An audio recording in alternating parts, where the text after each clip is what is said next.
have you. And we're kicking off this hour once again with our top story, and that is this appalling attack on a Christmas market in Germany, which has made... I think just the Daily Mail actually this morning, because obviously not so much information was known about the attack at the time of going to press, but there are some articles inside the paper that you've picked out.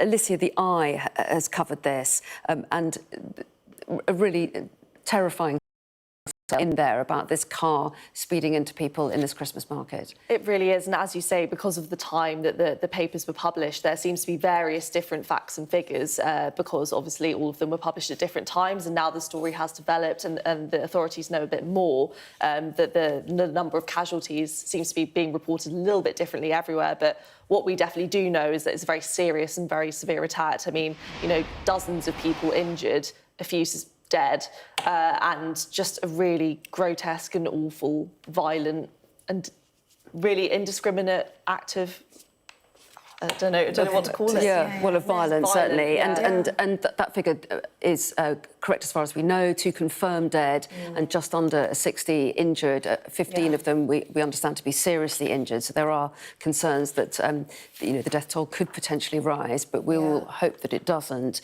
And this is picked up again in the Times as well, letters, isn't it? Car hits crowd in a terror attack is their headline there.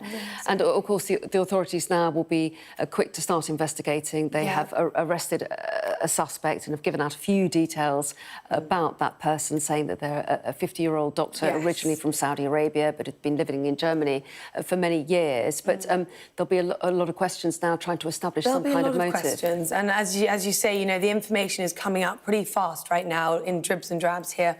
What we do know is that he came to Germany in 2006 and he was granted political asylum there in 2016. There's fleeting information right now. One other interesting part of this is Germany, on the wider context, there's a lot of tensions going on, perhaps because they've got their general election coming up. So seeing how Chancellor Scholz is he should be there, arriving there today, how he's going to handle this.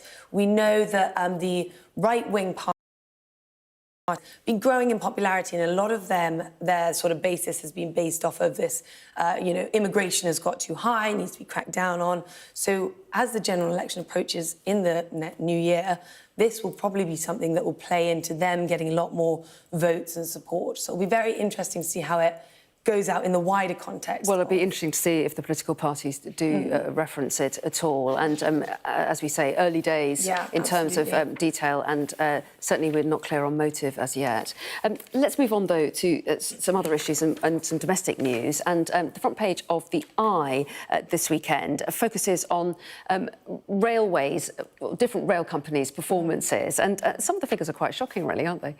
I mean, yeah, that's an understatement, I'd say. So The Eye's headline is UK's worst rail firms cancelling 800 trains a day. And we were literally just saying, I didn't realise there were 800 trains a day in the UK. What trains are running if 800 aren't running? Exactly. I mean, that's an absolutely crazy figure for the size of our country. And I think especially just given how recently we found out that rail fares were also going to increase next year after March as well, I think lots of people will be really putting their heads in their hands about this. I mean, we rely on trains so much across the country, and I feel like it's pretty much one area of transport that most people would agree is not working very well. I mean, I can list probably off the top of my head the amount of times I've bought a really expensive train ticket and I've had to sit on the floor and things like this. You know, it happens all the time. So I think this is definitely a bit of a wake-up call, one to the government. We know that Labour want to put more rail services into public ownership. They've already planned to do that with a few, but they want to expand that, so potentially that could help. But I mean, this is not great news, especially running up to Christmas as well, and the travel chaos that always ensues in this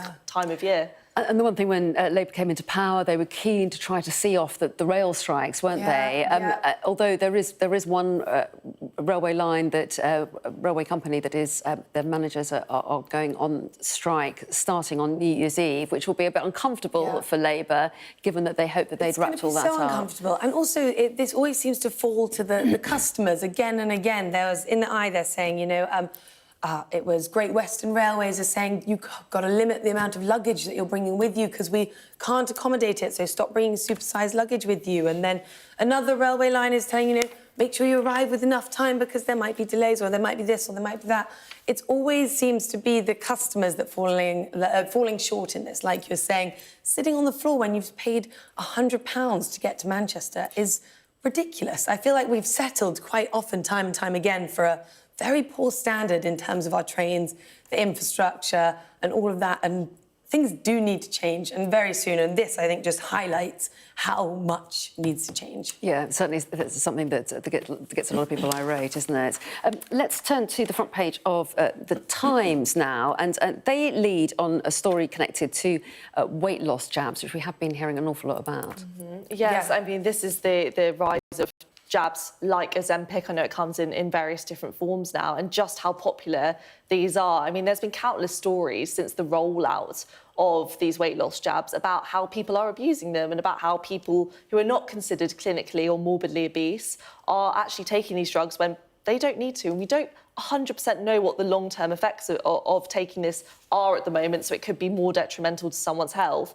And this is basically saying that there are avenues that you can go down privately online, obviously a bit more costly, where you can basically buy this. And it seems to be pretty unregulated at the moment. And just the scale of how many people are buying it seems to be increasing week on week. Yeah, because there's only a limited number that will be, people will be eligible. Well, exactly. And so the sort of on the critics NHS. of it are saying that the NHS rollout is too slow. Currently, I believe there's about 35,000 people on a sort of a GLP-1 medication, so these weight loss medications.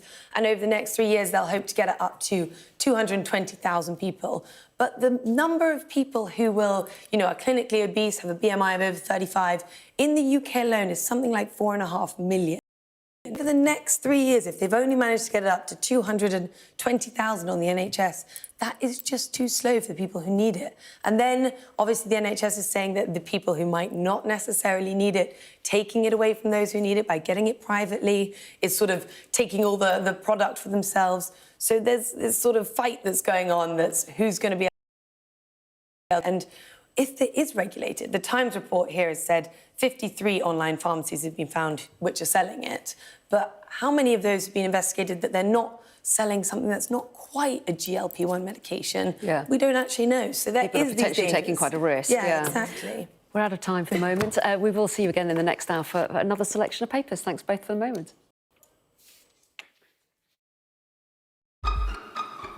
We've got your Sunday mornings